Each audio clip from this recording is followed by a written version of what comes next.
정부가 일자리 창출을 핵심 아젠다로 내놓으면서 사회적 경제의 중요성이 나날이 높아지고 있습니다. 서울시는 이미 지난 2012년서부터 사회적 경제 기업들 지원해 오고 있는데요. 그 결과 5년 동안 서울의 사회적 기업은 5배 가까이 늘었다고 합니다.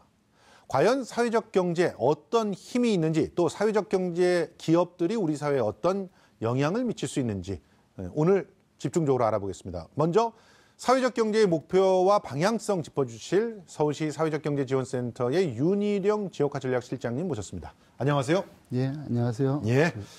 다음은 이제 사회적 경제 기업으로서 괄목할 만한 성장을 이룬 트러블러스맵의 변영석 대표님 모셨습니다. 안녕하세요. 안녕하세요. 예. 저 오늘 일단 이야기를 나눌 시간인데요. 그에 앞서서 자꾸 이 사회적 경제를 오독하시는 분이 있어요. 이상하게 읽어요, 이거를. 사회주의 경제라고 꼭 이렇게 잘못 얘기하시는 그런 분들을 오해를 풀어드리기 위해서 정의부터 좀 딱 짚어주고 넘어갔으면 좋겠습니다. 실장님께 좀 부탁을 드리고 싶은데요. 뭐 아주 간단하게 말씀드리면 사회적 경제는 사회와 경제의 합성어니까요. 예. 즉, 그 사회적 가치를 추구하면 하는 경제 활동이라고 할 수 있겠고요. 그러니까 개인의 이득을 취하는 경제 활동이라기보다는 공동체의 이득을 함께 취하는 경제 활동이다. 이렇게 얘기할 수 있는 거죠. 예. 그래서 뭐 이윤 추구만을 목적으로 하는 게 아니라 그 참여하는 시민들이 자발적으로 연대하고 협력해서 그래서 정부와 시장이 다 이렇게 커버하지 못하는 그런 영역에서 그 협력하면서 해결해 나가는 그런 과정에서 만들어지는 경제활동이라고 할 수 있겠습니다. 예, 그럼 좀 특성이 있지 않겠습니까? 예, 아무래도 뭐 아주 주요한 특성은 어쨌든 자발적인 참여가 제일 중요하고요. 그다음에 민주적 운영 원리가 중요하고 그리고 소수가 이익을 독점하는 게 아니라 이익에 대해서 분배를 제한하는 그런 특성을 주되에 가지고 있습니다. 예, 그렇습니다. 소수가 이익을 보는 게 아니다라는 거 굉장히 매력적인 그런 말로 들리는데요. 변영석 대표님께서 괄목할 만한 성장을 한 사회적 기업이다 이렇게 얘기를 들었는데 일단 그 회사 좀 설명해 주시고 어떻게 사회적 경제의 원칙을 그 안에서 관철시키고 있는지도 얘기를 좀 들어야 되겠습니다. 네, 저희는 뭐 사회적 경제 기업의 여러 유형들이 있는데요. 그 중에서 이제 사회적 기업으로 인증을 받은 기업이고요. 회사명은 트래블러스 맵인데 보통 트러블러스 맵이라고 많이 부르십니다. 여행사이고요. 트래블을 하는 트래블러스 맵은 공정 여행을 한다고 표현을 하는데요. 보통은 기존의 여행 혹은 관광 시장이 주로는 좀 독점 자본, 대자본들이 이익을 얻어가는 구조여서 지역민들은 오히려 피해를 입는 경우가 많았어요. 그래서 맞아요. 이거를 지역의 주민들이 경제적으로는 소득을 창출하고 환경적으로는 문제가 있는 관광이나 여행들을 자제하고 그다음에 지역 주민들을 존중하는 그런 여행, 이걸 공정 여행이라고 합니다. 그래서 그런 여행을 통해서 뭐 지역의 지속 가능한 뭐 관광, 지속 가능한 여행을 하는 회사가 저희 회사입니다. 말씀을 드리니까 뭐 북촌 같은 데서 뭐 한옥마을에 사시는 분들이 너무 우리한테는 돈도 하나도 안 생기는데 피해를 보고 있다. 이런 분들 많잖아요. 그런 문제를 없애겠다는 거군요. 그렇죠. 그런 문제들을 최소화하기 위한 노력들을 하는 곳입니다. 예. 이렇게 이제 애초에 그 진행되고 있는 어떤 그 사업이랄까요? 그 사업의 성격을 바꾸는 것도 사회적 경제의 어떤 영역 안에 들어올 수가 있겠네요. 그런데 일자리도 늘리면서 동시에 사회적인 갈등이나 문제를 해결해 나간다. 일석이조라고 볼 수가 있는데 이런 기업들은 당연히 그러니까 많이 있으면 많이 있을수록 좋겠죠. 그러니까 뭐 아까도 초반에도 말씀드렸는데 어쨌든 사람을 우선시하고 사람을 중심으로 운영하는 그 경제 모델이라는 게 제일 중요할 것 같고요. 그래서 이러한 이제 아까 말씀드렸듯이 소수가 독점하지 않는 다수가 이익을 공유하는 이런 경제활동 모델이 더욱 확산되는 게 어쨌든 빈부격차나 혹은 소득격차의 심화 과정을 우리 사회에서 좀 완화시키는 그런 역할들을 할 수 있을 것이라고 이렇게 생각하고 있습니다. 자, 일단 그러면 그 서울시의 사회적경제지원센터가 어떤 역할을 하고 있는지 좀 알아봤으면 좋겠습니다. 어떤 일들을 하고 있는 건가요? 서울시 사회적경제지원센터는 그 서울시에서 서울시와 그다음에 사회적경제 조직들 그리고 일반 시민들을 연결하는 허브 역할을 하고 있고요. 이런 허브 역할을 통해서 서울에서 사회적 경제가 활성화될 수 있도록 이렇게 촉진하는 역할을 하고 있습니다. 우리 그래픽을 보면서 좀 더 살펴봤으면 좋겠는데요. 전략 사업도 육성을 하고 그리고 사회적 경제가 든든하게 설 수 있는 생태계의 요소도 이렇게 구축을 하네요. 저 중에서 판로 지원이라는 건 굉장히 중요해 보입니다.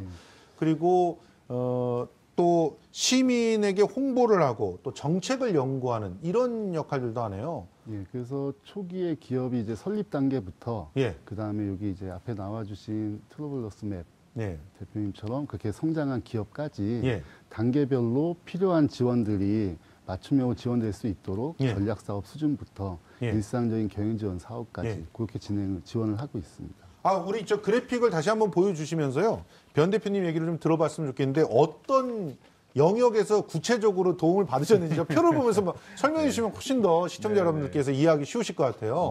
우리 트래블러스는 저 전략 사업 육성과 생태계 요소 구축 중에서는 어떤 부분에서 도움을 받으셨나요? 사실은 이제 많이들 오해하시는 게 사회적 기업이나 이런 곳이 굉장히 많이 직접 지원을 받는다고 생각하시는데 사실은 이제 생태계 조성을 하는 간접 지원 형태가 많습니다. 그 중에서도 특히 이제 판로 지원 같은 경우에도 뭐 저희 기업의 제품을 얼마나 잘 팔 거냐의 문제를 넘어가서 사회적 기업들의 제품들을 보다 좀 잘 판매하기 위한 그런 플랫폼도 만들고 샵도 만들고 하는데요. 저는 서울 사회적 기업 협의회 공동대표로 있기도 해서 사회적 기업들 여러 기업들의 제품들을 판매할 수 있는 플랫폼을 만들고 개발하는 그런 사업들을 이제 센터로부터 지원을 받아서 저기 인재 양성이라고 하는 파트도 있는데 저런 인재들을 혹시 이렇게 수급받거나 그러지 않나요? 네, 그러는 경우들도 있고요. 그다음에 조금 다르게는 이제 저희 종사자들, 사회적 기업 종사자들이라던가 대표자들의 역량을 강화하기 위한 교육들도 저런 지원을 통해서 진행이 되고 있습니다. 그런 것도 있겠네요. 실제로 이제 그 사회적 기업을 만들어서 일정 정도 성장을 하게 되면 그 성장의 규모라든가 상황에 맞는 또 다른 연수들이 그 리더들도 필요할 거예요. 네, 맞습니다. 근데 그런 것들을 어디서 받을 데가 없으니까 뭐 일반 기업에서는 자기 스스로 돈 내서 뭐 M&A, MBA 과정을 들어간다 이러는데 그런 것들을 지원센터에서 받을 수 있다. 가장 도움이 됐다는 영역이 있으면 하나만 소개를 해 주시죠. 가장 도움이 됐던 건 저희가 가장 많이 조금 고민하면서 특히 이제 초기 기업들에게 어떤 역할을 좀 할까 이 고민을 했을 때 많이 좀 저희가 설계하면서 같이 고민했던 게 센터랑 컨설팅이었었어요. 그래서 작은 기업들이 이제 막 시작하는데 업종에 대한 전문성도 떨어지고 경험도 없고 네트워크도 없으니까 그런 것들을 저희 선배 기업가들이 같이 컨설팅을 하면서 어떤 경우에는 판로를 풀어주기도 하고 어떤 경우에는 조직에 대한 조언을 주기도 하는 그런 방식의 컨설팅을 했었는데 그게 반응도 좋고 이렇게 컨설팅을 받았던 기업들한테 의미도 많이 있었던 사업이었던 것 같습니다. 그렇군요.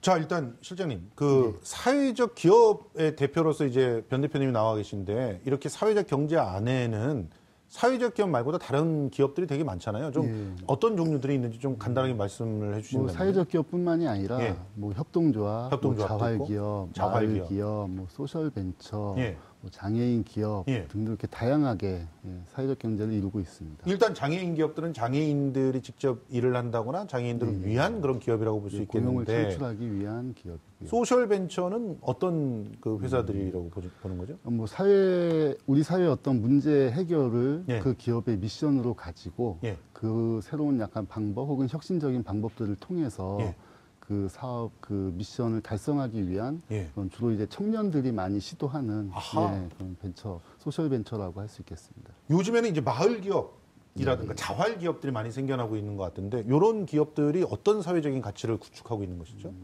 아무래도 마을 기업 같은 경우에는 그 동네에서 그 주민들에게 필요한 어떤 수요를 그 주민들이 자조적으로 그리고 주민들 관계 안에서 해결하는 방식으로 많이 시도를 하게 되는 거라고 볼 수 있겠고요. 자활기업은 이제 약간 그 근로 능력이 떨어지는 취약계층들이 그 근로와 일자리를 통해서 자립할 수 있게 돕는 그런 이제 노동 통합형 미션에 주력하는 그런 기업 모델이라고 볼 수 있겠습니다. 그럼 이런 기업들이 실제로 어떤 공동체 가치를 창출하고 있다고 봐야 되는 건가요? 특별히 사례가 있으면 좀 설명해 주시면 좋겠습니다. 우선은 그 일자리 창출에 이제 많은 그 미션들을 달성하고 있다고 볼 수 있겠고요. 그리고 지역 사회에서 어떤 주민 생활이나 혹은 주민의 그 협력을 촉진하는 그런 역할도 할 수 있을 것 같고요. 사실은 전 지금 제가 그 김포로 이사를 갔는데 거기서 커뮤니티 활동이 굉장히 활발해요.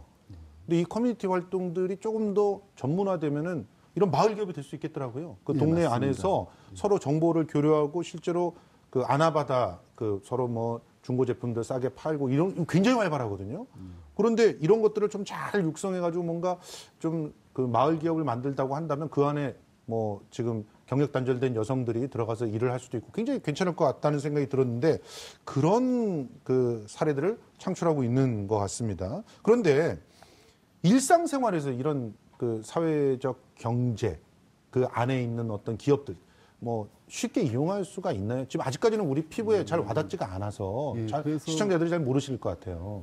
예, 그래서 지금 이제 점차 뭐 저희 센터가 노력하고 있고 예. 그런 시민들이 이제 만날 수 있는 접점이 늘어나고 있는 추세고요. 뭐 예. 예를 들어서 그 저희가 지역에서 흔히 볼 수 있는 소비자 생활 협동조합의 매장들, 예. 그 매장에도 사회적 경제 기업의 제품이나 서비스들이 들어가고 있고요. 예. 36.5라고 하는 예. 이제 사회적 경제 전문 매장들도 이렇게 좀 만들어지고 있고, 아 그래요? 그 덕수궁 장터 같은 경우에는 정기적으로 사회적 경제 그 제품들을 판매할 수 있는 그런 장터가 뭐 정기적으로 열리기도 하고요. 아 예. 뭐 다양한 곳에서 점점 접점들이 늘어나고 있고 계속 확대하려고 노력하고 있습니다. 아, 그렇군요. 우리가 조금만 더 관심을 갖게 되면은 이 사회적 경제 안에서 다양하게 관계를 맺고 활동하고 있는 그런 기업들이라든가 제품들을 만날 수 있다라는 그런 얘기신데 대표님께서는 이 공정여행이라고 하는 다소 추상적으로 보이는 이 상품을 어떻게 판매를 하고 계십니까? 뭐 저희야 뭐 그냥 밖에서 보시면 사회적 기업이란 걸 빼고 보시면 그냥 여행사이기도 하고요. 예. 여행사들이 보통 많이 이제 활동을 하는 게 온라인 기반으로 온라인을 통해서 이제 활동들을 많이 합니다. 판매들을 예. 많이 하고 그래서 저희도 마찬가지로 온라인의 홈페이지라던가 예.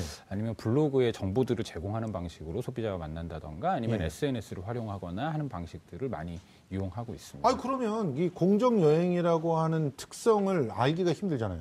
어, 아니, 여행을 할 때는 대부분 저 같은 경우만 해도 가장 싼 거 뭐 이렇게 찾고 혹은 이제 조금 더 들어가면 이제 내가 가고 싶은 데들 이런 거 네, 찾아가지고 네, 네. 서비스 잘하는 데들 이런 걸 네. 찾는데 공정여행이라고 하는 것들을 가치로서 판매를 해야 되는 거 아닙니까? 네, 그렇죠. 그렇기 때문에 그런 내용들은 사실은 이제 컨텐츠, 많은 분량의 컨텐츠를 가지고 이제 만나야 돼요. 근데 손님들도 사실은 이제 여행 상품은 비싸니까 예. 구매를 하실 때 신중하게 컨텐츠를 검색하시거든요. 그렇죠. 그러니까 저희들도 블로그나 홈페이지에 그런 정보들을 충실하게 담아내고 예. 그 경험이 어떤지에 대한 충실한 설명들을 해내는 게 굉장히 중요합니다. 예. 그렇기 때문에 지금도 블로그들 불신하는 분들도 많지만 여행 정보를 검색하시는 거에 한 60% 정도는 예. 블로그에 있는 정보들을 신뢰하시거든요. 예. 그러니까 이제 그런 정보들을 저희가 잘 만들고 공정령의 어떤 요소가 다른지에 대해서 예. 설명하는 것이 가장 중요한 포인트이기도 합니다. 아니 근데 일단 소비자들은 처음에는 싸야 된단 말이에요. 네. 근데 공정여행이라고 하면 딱 언뜻 쌀 것 같지가 않거든요. 네, 그렇습니다. 그러면 이 어떤 그 새로운 경험들을 소비자들한테 제공하고 계시는 건가요? 저희가 제공하는 경험 자체, 그러니까 기존에 이제 패키지 여행 상품들하고 저희 예. 상품하고로 조금 비교해서 많이 얘기를 하게 되는데, 예. 기존의 패키지 상품들은 사실은 이제 여행자들이 충분하게 여행을 경험하기 위해서 구성된 상품들이라기보다는 예. 저가로 만든 다음에 그 저가를 회수할 방법을 위해서 만들어진 상품들이에요. 그렇기 그래서 때문에 억지로 막 가서 예, 뭔가 그렇죠. 사야 되잖아요. 뭔가 사고 왜 쇼핑센터에 나를 갖다 데려다 놓는지. 예. 네, 그렇기 때문에 저희가 어떻게 여행하는지를 잘 이렇게 들여다보시게 되면 예. 그 가격이 이런 방식으로 여행하면 그리고 뒤에서 빼게 되는 다른 비용이 없게 되면 아하. 가격이 좀 올라갈 수밖에 없겠구나라는 걸 이해하시고요. 특히나 여행을 한 번만이라도 갔다 오시게 되면 예. 이분들은 이 가격이 왜 나오는지에 대해서 충분히 다 이해를 하시게 되세요. 그래서 보통 재구매율이 되게 높고 아하. 그다음에 이제 추천에 의해서 오시는 분들이 예. 많은 비율을 차지하고 있는 게 좀 그러니까 특징입니다. 소비자들의 생각이 바뀐다는 거 아닙니까? 네, 네, 맞습니다. 구체적으로 어떻게 바뀝니까? 예를 들어서 이 과정을 한번 저희 여행 상품을 한번 같이 갔다 오시고 나면 그 안에 구조가 보이세요. 예를 들어 이건 얼마짜리고 예. 이건 어떻게 되는 거고 왜 다른 여행사에서는 저런 방식으로 패키지를 구성했는지가 보여요. 비교돼서 보이면서 예. 이제는 그 구조가 보이시니까 이게 값어치를 내가 가격을 적게 내는 대신에 어떤 불합리한 일이 벌어지는구나를 인식하시게 되는 거죠. 그러니까 상품 이면에 있는 이야기들을 이제 이해하시게 되는 거예요. 예. 이런 변화가 생기게 되면 보통 소비자들은 말씀하신 대로 싼 것만 찾지만 예. 이 변화를 한번 경험하시고 나면 그 안에 있는 문제, 의미 이런 것들은 이제 다시 한번 생각하시게 됩니다. 네, 그런 의미에서 저희 상품을 구매하신 다음에 저가 패키지 상품으로 돌아가시기는 매우 어렵습니다. 그러니까 여행에서의 어떤 만족감이 높아진다는 그렇죠. 거예요. 네네. 보람도 생기고. 네네. 그런 여행 참 언제 해봤나 참 생각이 듭니다. 굉장히 참 한번 경험해보고 싶은데요.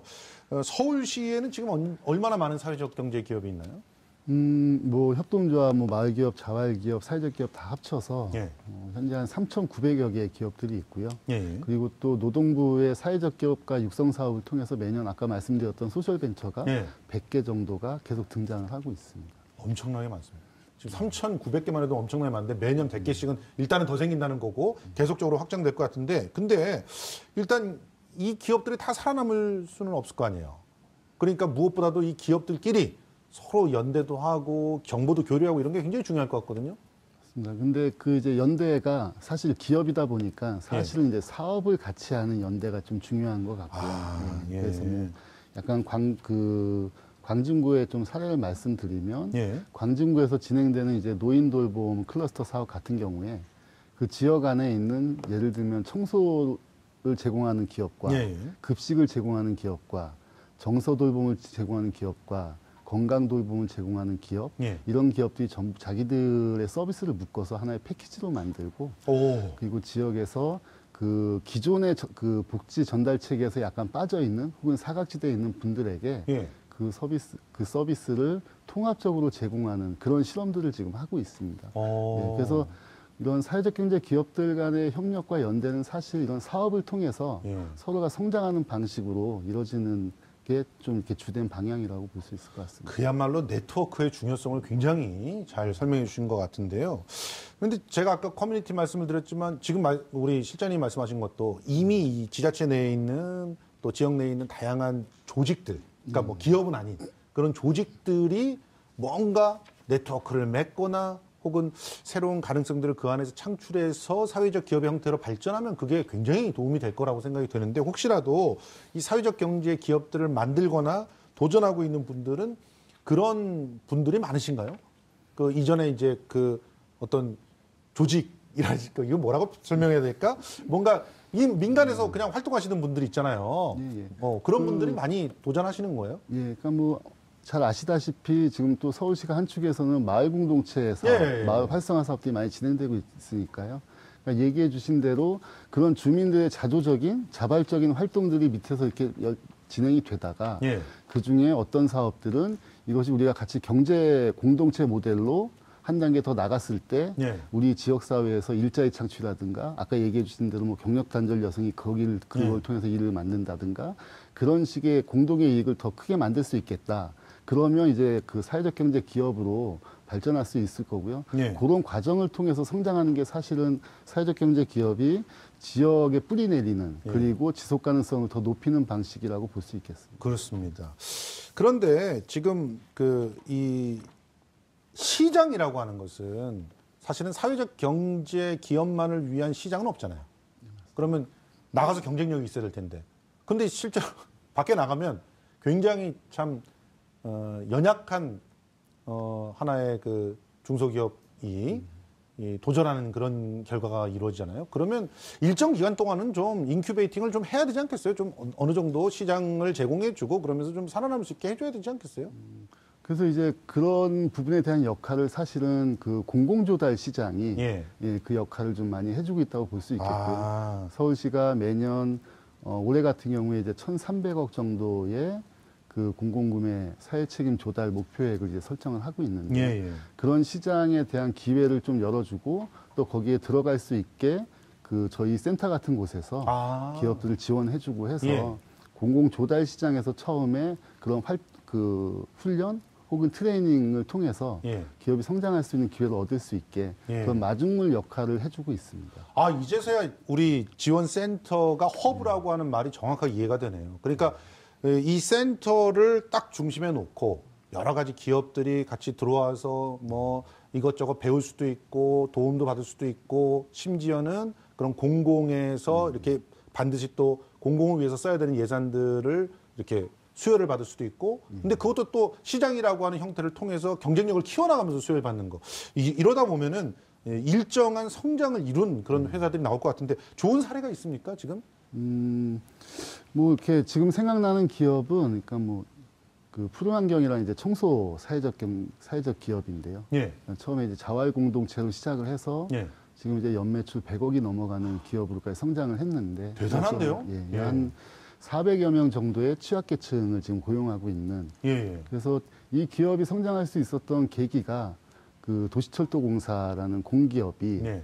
그 역사 청소의 한 구역을 예. 사회적 기업에게 이제 기회로 열어주는 데서 시작을 했고요. 예. 그 안에 들어가서 거기 이제 다른 일반 역사들은 전부 그 대기업에 준하는 예. 청소기업들이 하고 있는데 예. 그 기업들과 같이 경쟁해서 뭐 품질 평가든 경영 평가든 그런 데서 이제 상위권에 랭크되면서 점점 사업을 확장해서 그 도시철도공사의 용역액 이제 90억까지 성장하는 그건 어떻게 보면 철저하게 이제 일반 시장에서 일반 기업들과 예. 경쟁해서 이제 좀 성장했다고 볼 수 있겠고요. 너무 괜찮은 그런 사례인데 사실 일부에서는 그런 거 가지고 또 특혜다 이렇게 시비 거는 사람도 있을 것 같은데 이건 명백히 말하면 한 사람한테 이득이 집중되는 게 아니기 때문에 특혜라고 말할 수가 없는 거잖아요. 그 고용되어 있는 400여 명의 어쨌든 청소 노동자들이 기존의 용역회사는 다른 수준의 근로 조건과 예. 그다음에 급여 수준을 보장받는 그런 이제 공동의 이익을 만드는 예. 역할을 하고 있기 때문에 예. 그게 그 보장된 그 사업이 아니라 예. 끊임없이 경쟁해서 입찰을 해야 되는 예, 거예요. 맞습니다. 그런데 만족도가 높으니까 입찰이 계속되고 있고 오히려 매출이 높아지고 있다는 거예요.